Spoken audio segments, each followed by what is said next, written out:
টিকটকে ঢুকে যাবেন। টিকটকে ঢুকে যে লেখাটা লেখা হচ্ছে এই লেখা লিখে চার্জ দেবেন। চার্জ দিলে যে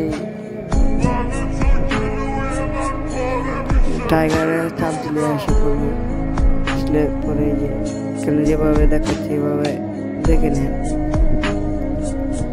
লাল অক্ষর সাদা অক্ষর চাপ দিলে হবে লাল চিহ্ন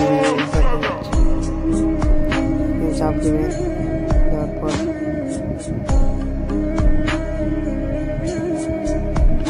একটু বাইরে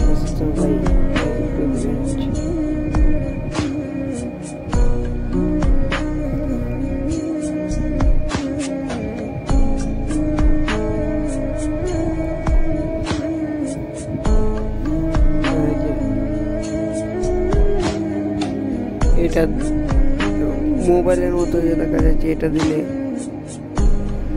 লকের আগের জায়গাতে হয়ে যাবে, লকের পরের জায়গাতে হয়ে যাবে ব্যাপারটি।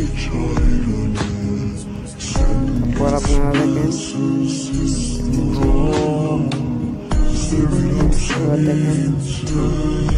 সুন্দর বিষয়।